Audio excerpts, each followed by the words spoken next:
verdad es que es inevitable hacer mención al día que nos encontramos, 31 de diciembre, el último día del año. Faltan poquitas horas para concluir este año y podemos dar gracias al Señor de que pues vamos a concluir este año, pues dar gracias al Señor por el año que ha pasado. Y es bueno pues contar los años, porque es una de las maneras que tenemos de ver que el tiempo va transcurriendo, que el tiempo pues no tenemos todo el tiempo del mundo, sino que hay un tiempo límite y lo estamos consumiendo. En la eternidad no habrá años, no vamos a contar los años. Sería absurdo, pero aquí sí. Y la verdad es que eso es bueno. Recordar que el Señor ha puesto límite a nuestra vida.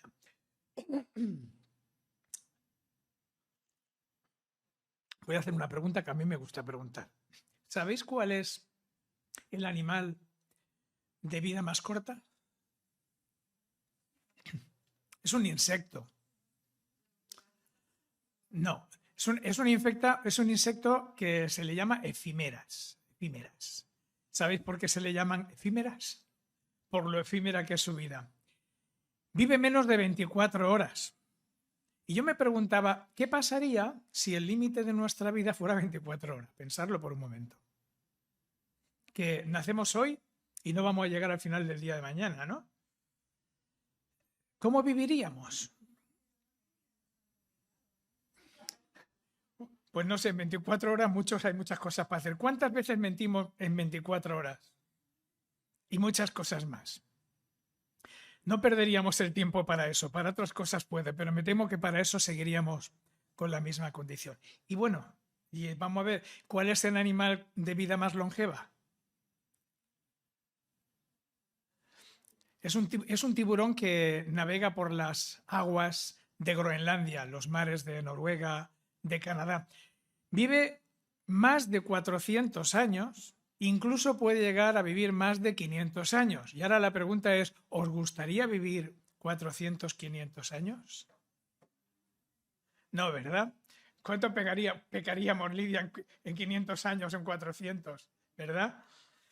Bueno, pues Dios ha puesto límite a nuestra vida y el límite, dice el Salmo 90, que los días de nuestra edad son 70 años. Y si en los más robustos son 80, con todo su fortaleza es molestia y trabajo, porque fijaos bien, porque pronto pasan y volamos. Y la verdad es que, claro, medimos el tiempo y tenemos un concepto de lo larga que es nuestra vida en función de los años que sabemos que vamos a vivir. La esperanza de vida que tenemos en nuestro país es de unos 80 años, pero no penséis que en todos los países existe esta misma cantidad. Hay varios países en África que la esperanza de vida al nacer es de 50, 51, 52 años. O sea, eso es así, ¿no? Por circunstancias, ¿no? Nosotros tenemos una esperanza de vida mayor. Pero ¿qué diferencia hay? Yo el otro día quise hacer un experimento porque quería hacerlo aquí, pero no encontré la forma de hacerlo y tampoco lo ibais a ver bien. Pero cogí el salero y cogí una pizca de sal. Digo una pizca, no un puñado, ¿eh? Con 2 deditos hice así y cogí por lo que me cabían en los 2 deditos, lo puse en encima del mármol de la cocina, lo extendí e intenté ver cuántos granitos de sal había. No los pude contar, entre otras cosas porque tengo mala vista, pero ni con la lupa. Pero os aseguro que había más de 100. En una pizca, hacerlo, probarlo, lo podéis probar en casa. Y yo decía, pues fíjate tú, ¿qué más da que de esa pizca de sal yo quite unos granitos, 20 granitos más o menos? No se nota la diferencia. Y desde luego, si lo comparo con la sal que hay en el salero, era un salero un poquito grande, pues, oye, es ridículo, ¿no? Es fugaz. Pues, claro, la idea era hablar de arena, pero es que tampoco podía traer arena para demostrarlo, pero era pensar en la cantidad de arena que hay en los mares, la cantidad de arena que hay en la tierra y comparar que una pizca de esa arena, igual que la pizca de sal, ya es más de los años que nosotros vamos a vivir. No somos conscientes de lo que es la eternidad, pero nuestra vida realmente es ridícula. Y da lo mismo un día que 80 años, que 400, comparado con la eternidad. Esa es la idea. Por eso el Señor dice que para Él un día es como 1000 años y 1000 años como un día. Porque ¿qué es una pizca de granitos comparado con la eternidad, que es mucho más que la inmensidad de los mares. Bueno, pues si vivimos 80 años, si la esperanza de vida que tenemos es de 80 años y todos llegamos a 80 años, que ya es un decir, porque no sabemos lo que vamos a vivir. ¿Tú sabes cuántos años vas a vivir? No. ¿Te gustaría saberlo, por cierto? Tampoco. Vale. Pues vamos a pensar que son 80. ¿Sabéis cuántos días son 80 años? Yo es que me gustan las matemáticas, no sé por qué a mi hija también. 30.000, más o menos. Un poquito menos, no llega a 30.000, pero bueno, como podemos vivir 81, 82, 30.000 días. Mira, como a veces mencionando estas cifras, los días no sé el valor que puede tener, ¿por qué no nos imaginamos que es dinero? Que eso lo manejamos mejor. Vamos a suponer que son 30.000 euros, ¿de acuerdo? Nuestra vida son 30.000 euros. Cada día que pasa consumimos 1 euro, ¿de acuerdo? Mira, si tienes 20 años, has consumido ya unos 8.000 euros. Por lo tanto, te quedan 22.000. Si tienes 40 años, de esos 30.000 euros que tenías cuando naciste, has consumido ya 15.000. Te quedan 15.000, otros 15.000. Bueno, los que tenéis 50, pues ya la cosa va bajando. A mí, lo he contado, me quedan 2.500 euros solo. Me queda poquito. La idea, hermanos, es que seamos conscientes de que estamos consumiendo el tiempo y que el tiempo es lo más preciado que tenemos y tal vez no lo valoramos convenientemente. Porque ¿qué haríamos sin tiempo? Si no tuviéramos tiempo, ¿qué haríamos? No podríamos hacer nada. ¿De qué serviría todo lo mucho que pudiéramos tener si no disponemos de tiempo? Y así, pues podemos ver cómo hay gente que se dedica a trabajar mucho y Jesús nos puso el ejemplo de aquel hombre que hacía sus graneros grandes y decía, alma, disfruta, goza de todo lo que tienes. Necio, ¿no sabes que esta noche vienen a pedir tu alma? ¿Y la tuya cuándo te la pedirá el Señor? Los que tienen la oportunidad o han vivido la experiencia por su dedicación de estar con personas que han fallecido, dicen que en el momento de su muerte muchos se arrepienten básicamente de 3 cosas. Y esto es importante para que no nos pase a nosotros. La primera de ellas dice que se arrepienten de haber vivido para trabajar. Es decir, de haber dedicado un tiempo excesivo al trabajo y haberlo restado de la familia, de no haber compartido con los seres queridos, con la familia, de no haber potenciado las relaciones sociales, y eso que son personas que han fallecido, probablemente gente mayor que no usaban WhatsApp, porque hoy en día que todavía nos relacionamos menos, creo que en ese día probablemente nos podremos, o muchos se arrepentirán todavía más de no haber disfrutado de las relaciones sociales. El Señor nos ha hecho seres sociales para que mantengamos relación, pero cada vez lo estamos perdiendo más, especialmente nuestros niños. La segunda cosa que dicen estas personas en su experiencia, de lo que se arrepienten las personas cuando llega el momento de su muerte, dice es de no haber dedicado más esfuerzo en alcanzar los objetivos que deseaban. ¿Quién no se ha propuesto a lo largo de su vida algún objetivo? Pues me gustaría hacer esto, me gustaría hacer lo otro, me gustaría alcanzar esto. Bueno, muchos ya se han arrepentido, los que son mayores, tal vez de no haber aprovechado el tiempo cuando eran niños y haber estudiado más. Eso ya ha ocurrido. Pero probablemente a lo largo de nuestra vida, en la medida que van pasando los años, vamos perdiendo la esperanza o la ilusión de conseguir aquellos objetivos que nos habíamos trazado. Y cuando llega el momento de nuestra muerte, nos arrepentimos. Mira, pues podía haber hecho esto, podía haber hecho otro. De hecho, hermanos, hasta cuando un ser querido lo perdemos, es cuando nos damos cuenta de lo que hemos perdido. Voy a poner las madres porque yo creo que como una madre no hay nadie, ¿o no? Y no hablo de los padres, hablo de las madres, ¿no? Sabéis, las madres, ese cordón umbilical que tenéis con vuestros hijos es virtual, pero no lo rompéis nunca. Entonces, los hijos muchas veces no nos damos cuenta de lo que tenemos cuando tenemos madre. Pero ¿sabéis cuándo lo perdemos? ¿Sabéis la cantidad de veces que yo me acuerdo de mi madre? No os lo podéis imaginar. Y muchas veces tengo la sensación de no haber sido justo con ella. Voy a deciros una cosa que en alguna ocasión lo comenté, es una imagen que tengo como una especie de remordimiento de cuando era niño.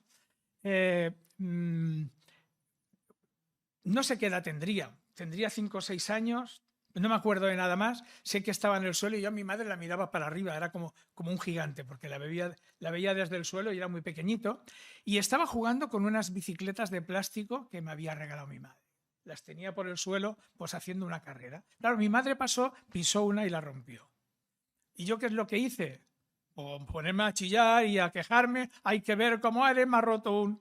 Y claro, en aquel tiempo, pues tener juguetes no era como hoy, que no te preocupes, que ahora bajo y te compro otro.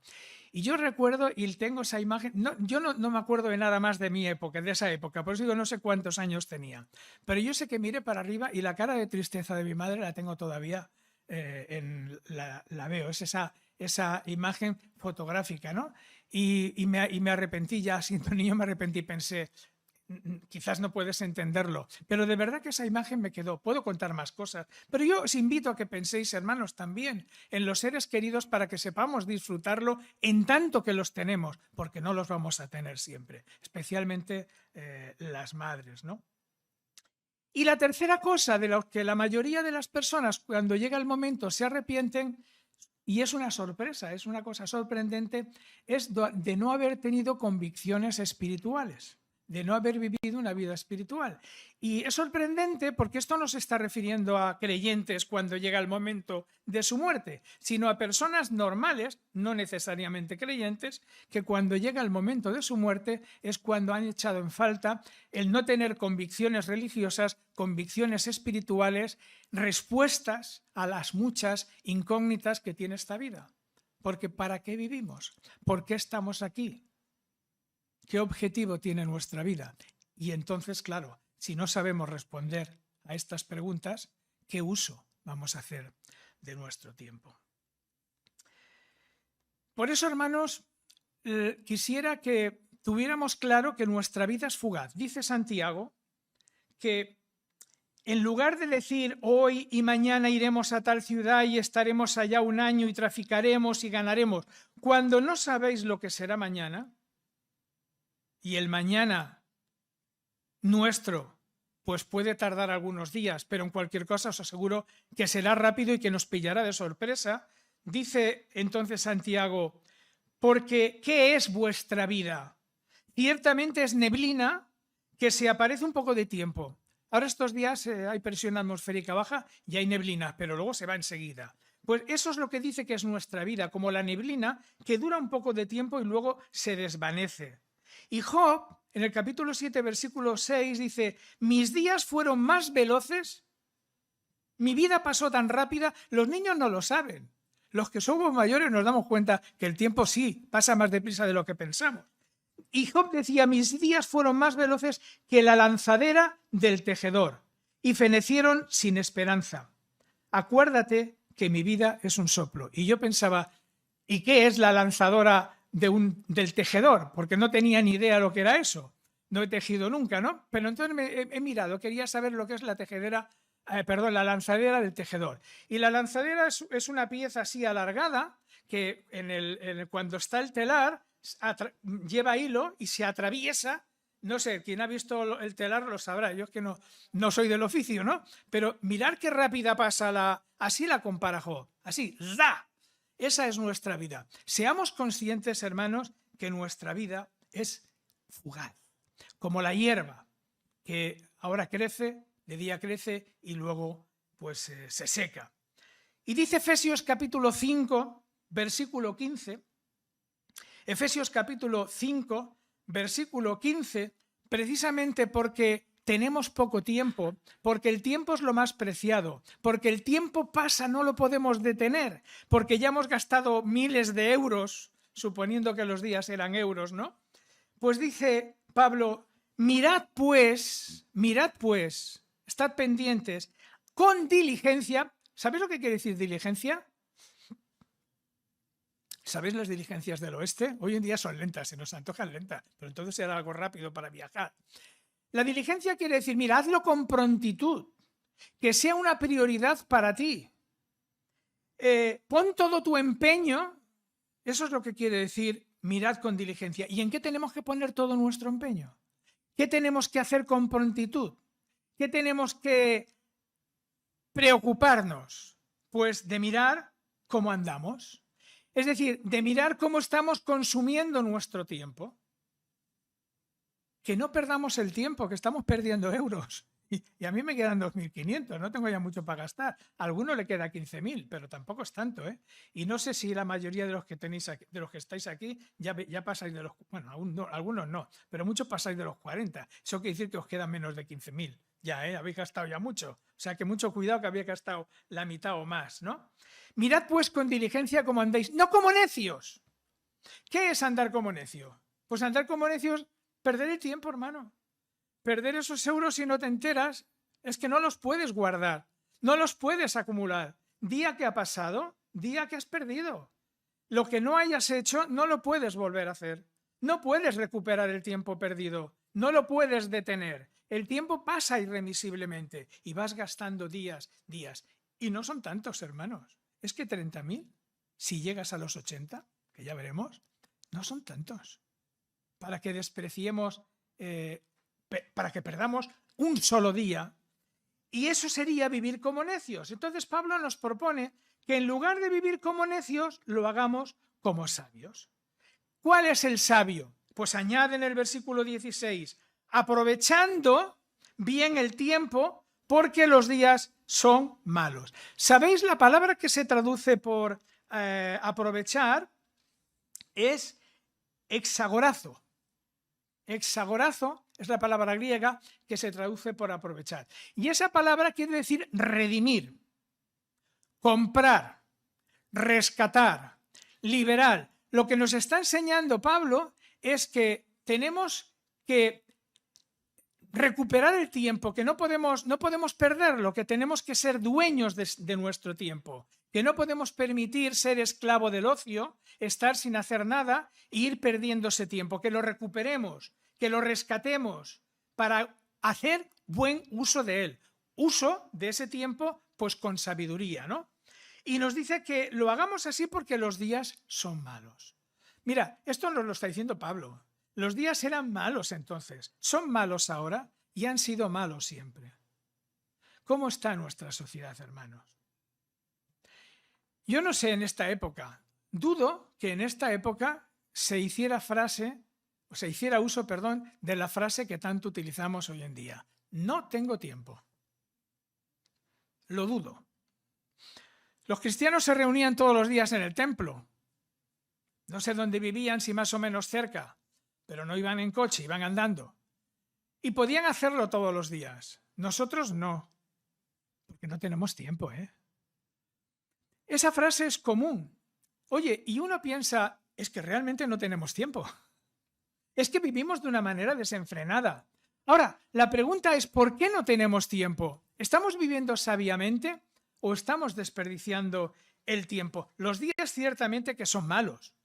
Mirad si son malos hoy, yo diría que más que nunca, que aparte de vivir en una sociedad corrompida, es que estamos tan ocupados que hasta nuestros hijos viven estresados.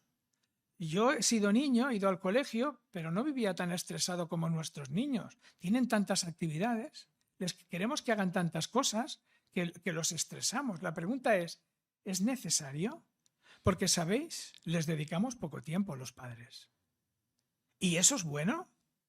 ¿Nos pasará como esa gente cuando se muere que nos arrepintamos de no haber dedicado más tiempo a nuestros hijos? Mirar si los tiempos son malos. Eso no es vivir, no es vivir sabiamente. Eso es vivir como necios.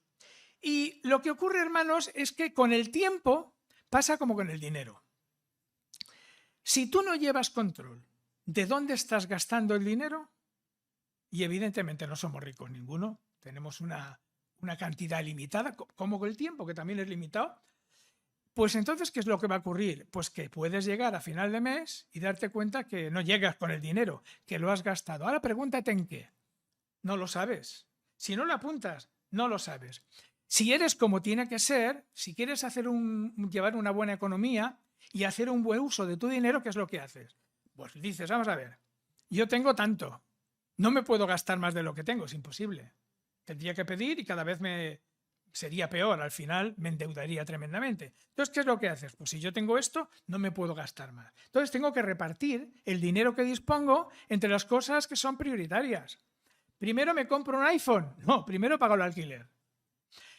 Primero me voy a restaurantes a comer. No, primero miro a ver lo que tengo para comer. Ojo, tengo que pagar luz, tengo que pagar gas, agua, el alquiler o la hipoteca. Tengo que comer, pero no puedo comer según qué cosas. Tendré que ajustarme al presupuesto, a lo que me queda, ¿no? Me gustaría comer, bueno, a mí no, bogavante, pero no, ni aunque sea 31, no, ni aunque me lo den, me lo como. Pero alguien podría pensar, es que a mí me gustaría comer bogavante o caviar del auténtico, ¿no? Pero bueno, si te lo puedes comer, vale, pero si no puedes, ¿verdad que no lo harías y después quedarías sin pagar el alquiler? No, harías, bueno, eso es como se lleva la economía. Oye, hermano, con el tiempo hay que hacer lo mismo. Lleva un control del tiempo y entonces tú sabes que tienes que trabajar. ¿Cuánto trabajas? ¿8 horas? 8 horas. ¿Qué dedicas? ¿1 hora en transportes? Ya son 9. Tienes que dormir. ¿Cuánto debes dormir? 8 horas. Tienes que comer. ¿Cuánto dedicas a comer y a las necesidades higiénicas, digamos? Pues no sé, 2 horas. Lo que sea, tú lo calculas, lo vas sumando y verás que no te suman 24. Te llega, te sobran. ¿Y qué has hecho con esas horas? ¿Qué has hecho? Ese es el problema. ¿En qué has dedicado ese tiempo? Claro, si no lo has calculado, si no lo sabes, probablemente te encuentres con que no tienes tiempo para otras cosas. Pero de la misma manera que en tu dinero tienes que, nos hablaba el pastor Gaby de eso, tienes que contar con la ofrenda, porque la obra del Señor necesita también su presupuesto. En el presupuesto de tu tiempo también entra tu alimento espiritual. Entra el que alimentes a tus hijos con el culto familiar. Entra el tiempo que tienes que dedicar al servicio del Señor. Y si no lo presupuestas, entonces te vas a encontrar con que no tienes tiempo. Hermanos, hace falta en la iglesia esto. Ay, sí, pero no tengo tiempo. ¿Sabes? Estamos más ocupados que el Señor. Y esto lo digo entre comillas. Porque Él dijo que en 6 días hizo el mundo y el séptimo descansó. Y a veces nosotros ni el séptimo descansamos. Claro, ¿cómo vamos a tener tiempo? Pero realmente lo necesitamos, hermanos. O lo hacemos para tener más. Y luego que nos pase que cuando llegue nuestra hora nos arrepintamos de haber dedicado demasiado tiempo al trabajo y muy poco a las cosas que realmente nos podían llenar, que nos podían hacer felices. Por lo tanto, hermanos, vamos a aprovechar bien el tiempo y esa es la idea que yo os quiero transmitir esta mañana. Empezamos un nuevo año dentro de poco y es un momento oportuno para trazarnos objetivos que impliquen corregir aquellas cosas que no estamos haciendo bien. Y yo creo, hermanos, que todos podremos hacer un mejor uso de nuestro tiempo del que estamos haciendo. Así que yo quiero dejaros en esta mañana unas reflexiones, unos consejos, no sé, tomarlo como queráis. El primero de ellos es que sintamos la responsabilidad que tenemos del uso que hagamos con nuestro tiempo. Porque el Señor nos da la vida. Nuestra vida está en las manos del Señor. Él nos da la vida y Él nos la va a quitar. Y este tiempo que tenemos es un tiempo que nos concede Él. Nadie va a vivir los años que quiera. Y Él ya ha puesto un límite. Tú no sabes cuándo. Él sí lo sabe. ¿Sabes que te va a pedir explicaciones del uso que hayas hecho del tiempo? Por eso tenemos que sentir la responsabilidad, en primer lugar, de que vamos a responder del uso que hayamos hecho de nuestro tiempo. Es un dinero, en la comparación que hemos establecido, es un dinero que te ha prestado y te va a decir, a ver cómo lo has invertido, a ver qué es lo que has hecho. Por lo tanto, eso no lo olvidemos, somos responsables, no somos dueños de nuestro tiempo. En segundo lugar, dice el salmista, en el Salmo 90, versículo 12, está orando al Señor. Probablemente se atribuye este salmo a Moisés y entonces oraba al Señor y decía, enséñanos de tal modo a contar nuestros días que traigamos al corazón sabiduría. ¿Oras por esto, hermano? ¿Oras para que el Señor te dé salud? ¿Oras para que el Señor te dé trabajo? ¿Oras para que el Señor te enseñe a contar tus días de tal manera que vivas tu vida sabiamente? Sé honesto. Entonces, cuando ores, no lo hagas de rutina, pero podría ser una buena práctica que incluyas en tu oración personal el pedirle al Señor que te enseñe a vivir tus días con sabiduría. En tercer lugar, bueno, voy a dar un consejo que me parece que ninguno lo vais a aceptar, ya de entrada, porque no nos gusta complicarnos la vida. Sé que es un buen consejo y os lo tengo que dar. Ojalá al menos uno me haga caso, aunque me gustaría que lo hicierais todos. Si queréis saber en qué invertís vuestro tiempo, y esto es importante porque las cosas realmente importantes para nosotros no son las que decimos con la boca. Con la boca decimos el Señor es lo primero. Pero como demostramos qué es lo importante en nuestra vida es en función del tiempo que le dedicamos. Si para ti algo es importante, le vas a dedicar tiempo. Si no lo es, no. Entonces, si tú cuentas durante un tiempo, vas escribiendo en qué estás utilizando el tiempo, me levanto a tal hora, voy a trabajar, llego a tal hora, como a tal hora. Es decir, lo mismo que harías con el dinero, como estás gastando tu dinero para saber en qué lo inviertes y ver dónde se te está yendo. Si tú durante un tiempo, no hace falta que lo hagas hasta que cumplas los 80 años, pero si tú durante un tiempo, al menos una semana, una semana que sea la normal, no la que estés de vacaciones, una semana habitual, una semana normal de trabajo, si tú apuntas durante una semana en qué estás ocupando el tiempo, eso te va a ayudar mucho a saber dónde lo estás desperdiciando. O en qué estás empleando el tiempo, porque sí encuentras tiempo para aquellas cosas que te interesan. El Instituto Nacional de Estadística de España dice que de media los españoles dedicamos 2 horas diarias a las redes sociales y 3 a la televisión. Claro, es de media. Tú dirás, no, yo no. No, claro, a lo mejor tú te dedicas 5, porque es de media. Por lo tanto, si uno dedica menos, otro más. Es de media. Y tú dirás, yo no. Oye, ¿por qué no la apuntas? A lo mejor resulta que es más. Claro, es verdad. A lo mejor no ves televisión, ves YouTube.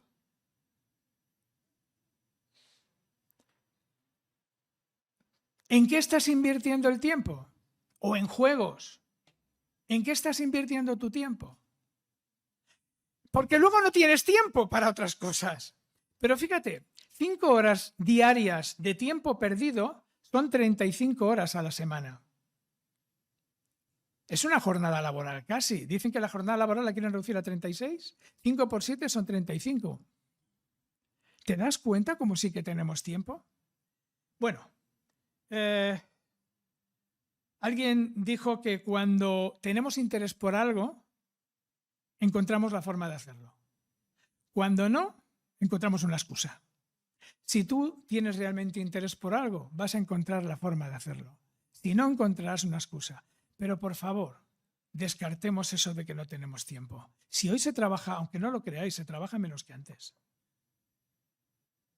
Antes se trabajaba, en tiempos de la posguerra, cuando yo era niño, se trabajaba y no llegabas para comer. Y hoy en día se ha dicho, todos tenemos para comer y para tener en abundancia. No nos falta de nada. Nos podemos permitir caprichos, nos podemos ir a cenar. Yo no recuerdo ni de niño ni de joven haber ido nunca a comer con mis padres a un restaurante. No lo recuerdo. Ah, sí, el día de mi boda.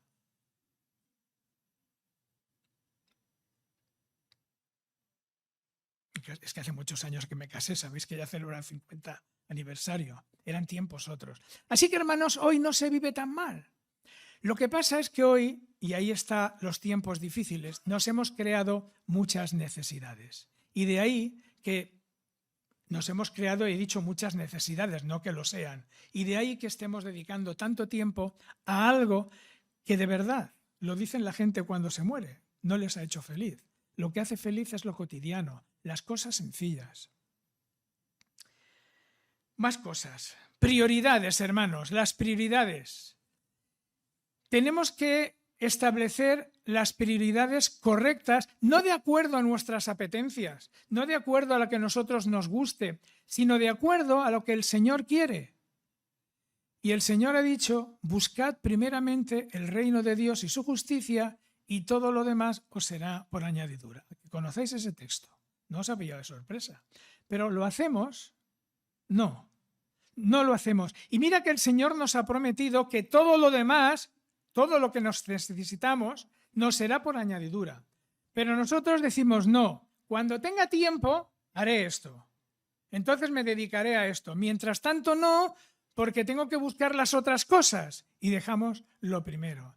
El Señor es lo primero muchas veces de aquí, pero no lo sentimos en el corazón y no lo es.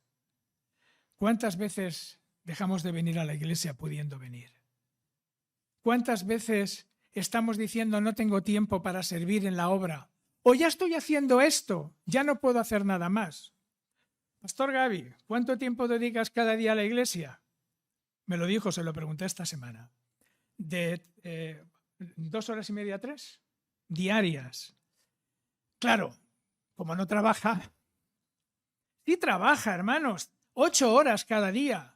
O sea que a veces decimos, no tengo tiempo porque yo trabajo. Ojo, cuidado, aquí hay hermanos comprometidos. También hay que decirlo. Hay hermanos comprometidos, hermanos, con la obra del Señor. Pero hay otros que nos gustaría, porque hace falta mano de obra, nos gustaría poder contar con ese servicio. Y otros que ya están haciendo algo y ya se conforman. Gaby, no te conformas con un poquito, no te queda más remedio, ¿no? Pues eso, hermanos, es un problema, es una cuestión de prioridades. ¿Tú te quedas sin dormir por falta de tiempo? ¿Alguna vez te quedas sin comer por falta de tiempo? Es probable que hayas tenido un problema, pero habrá sido una urgencia, que estás en el hospital y no has podido comer, y así todo, si puedes, comes. Y será como muy excepcional.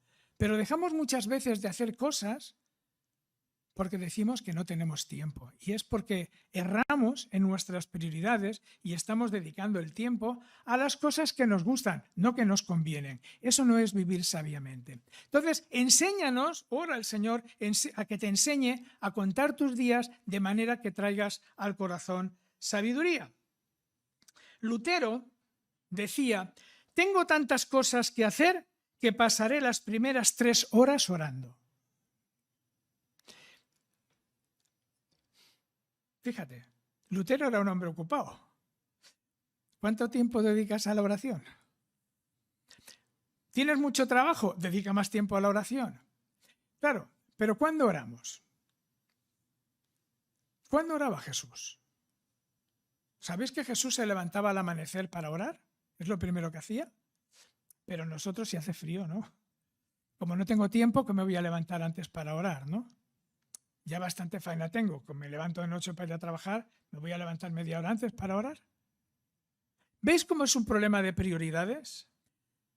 Pero de prioridades porque tampoco entendemos la importancia que estas cosas tienen. Y me gustaría transmitiros una idea. La idea de la pizca de sal. No podemos estar dedicando nuestra vida a esa pizca de sal cuando hay una eternidad delante de nosotros.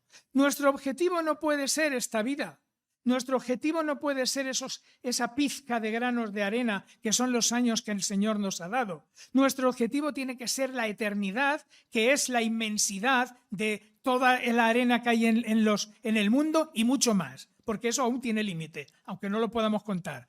Pero la eternidad no tiene límites y no podemos jugarnos la eternidad por esos granitos de arena. Y nuestro objetivo es la santidad aquí para poder gozar la eternidad con el Señor. Pues un último consejo. Estamos acabando un año. ¿Qué se hace normalmente cuando finaliza un año? Ya se ha mencionado esta mañana. Un balance. ¿Cómo ha sido este año para ti? Pero yo te lo voy a plantear de otra manera. La santidad, que debe de ser el objetivo para nosotros como creyentes, no es algo que se consiga de golpe, es un proceso. Y todos debemos de estar en ese proceso, si somos creyentes, si no, no. Si somos creyentes, desde que entregamos nuestra vida al Señor, iniciamos ese camino de santidad, ese proceso. Lo concluiremos cuando estemos en su presencia. Entonces decía Newton, ya me he acordado quién era, John Newton, decía, no soy lo que debo de ser, todavía no he alcanzado la santidad, todavía no soy como Cristo, no he alcanzado ese que es mi objetivo. Pero miro para atrás y digo, no soy lo que era. Es decir, estoy creciendo. Y yo te pregunto, ¿has experimentado crecimiento espiritual en este año? ¿Puedes mirar al 1 de enero o al 31 de diciembre del año pasado y decir, sí, mi vida ha progresado espiritualmente? Yo sé que en algunos de los que estáis aquí sí, lo sé, y me alegro y doy gracias por vosotros al Señor. Pero hablo en términos generales. Todos podemos decir que nuestra vida ha progresado a lo largo de este año. ¿Estamos en ese proceso? Aquellas cosas con las que yo llevo luchando, malos hábitos, vicios, costumbres, pecados que hay en nuestra vida, que yo lo sé y que quiero erradicar, ¿todavía continúan? ¿Cuántas cosas te propusiste eliminar el año pasado y todavía sigues con ellas? Cuidado, cuidado. Estás haciendo mal uso de tu tiempo. No estás utilizando convenientemente. No estás creciendo como debieras. Y esa es una de las maneras, haciendo balance de lo que digo, es una de las maneras de comprobar si estás viviendo como necio o estás viviendo sabiamente.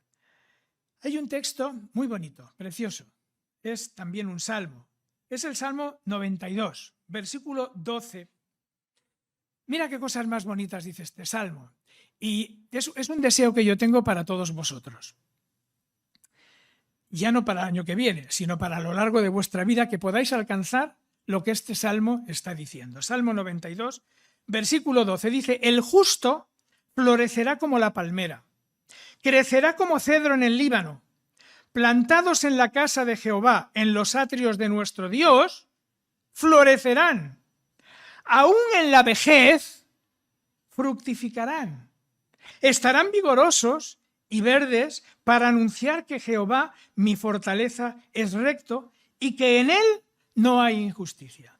Mira, si el Señor te concede 80 años, yo no te voy a ver, pero yo deseo que en la casa del Señor, en su iglesia, estés, pero estés dando fruto, que estés vigoroso, que el Señor te dé esa fortaleza. ¿Cuántos de los que estáis aquí conocéis a Samuel Vila? ¿Habéis oído hablar de Samuel Vila? ¿No? Samuel Vila es uno de los grandes siervos de Dios que ha dado España. Es el fundador de CLIE, de la editorial CLIE. La editorial CLIE es una de las editoriales evangélicas más famosas que hay en el mundo de habla hispana, es conocida en Latinoamérica, está en Tarrasa. Fundador de iglesias, escribió 45 libros y 200, al menos unos 200 libros los tradujo pues para dar a conocer la escritura. No en vano también eso, fundó la editorial CLIE. Es un hombre que falleció, fue a la presencia del Señor, en el año 1992 con 90 años. De verdad que los viejos lo conocemos, porque fue muy significativo. Él nació en el año 1902, murió en el 1992, vivió 90 años, le tocó vivir la Guerra Civil Española, le tocó luchar en tiempos de persecución y fue un siervo del Señor que defendió el Evangelio y tuvo que enfrentarse con muchas dificultades, ¿no? Pues Samuel Vila venía a predicar a la iglesia, venía con muletas, siendo ya un anciano, y yo lo recuerdo perfectamente, que le tenían que ayudar para subirse al púlpito, pero tenía una mente clara y predicaba con una fuerza, porque predicaba con un entusiasmo. No sé, ¿quiénes han oído? ¿Habéis oído predicar a Samuel Vila? ¿Tampoco? ¿Soy yo el único? Bueno, de verdad, era un hombre, si alguna vez encontráis por internet algún mensaje, escucharlo. Tiene muchos libros también escritos, ¿no? 45, que no es poco. Pero predicaba con una fuerza, daba gusto ver a este hombre, que sus fuerzas físicas... Natanael, tú sí que has oído predicar a Samuel Vila. Tampoco. Pues no lo entiendo. Yo creí que lo conoceríais más. Bueno, mirarlo. Mirar si es un hombre... Yo no sé en España a cuántos siervos el ayuntamiento le ha dedicado algo, pero Samuel Vila tiene dedicada una plaza a él en Tarrasa. Y eso, que un ayuntamiento de izquierdas haga eso es muy raro, es muy extraño. Mirar si es un hombre relevante. No os estoy hablando de alguien intrascendente. Estoy hablando de un hombre que incluso civilmente ha sido reconocido y por un gobierno socialista que le ha concedido pues, ese reconocimiento, nada más y nada menos que en una plaza de la ciudad donde él hizo principalmente su obra. La Iglesia Unida de Tarrasa es fruto de la iglesia que él fundó, y fundó varias. A lo que decía, hermanos, teníais que haberlo visto subir con muletas al púlpito, con qué fuerza, con qué entusiasmo predicaba, con 88, 89, próximo ya, porque yo creo que hasta el último momento, no ya tanto no lo puedo decir. Pues eso es lo que yo os deseo, hermanos, eso es lo que nos está diciendo este texto, ¿no?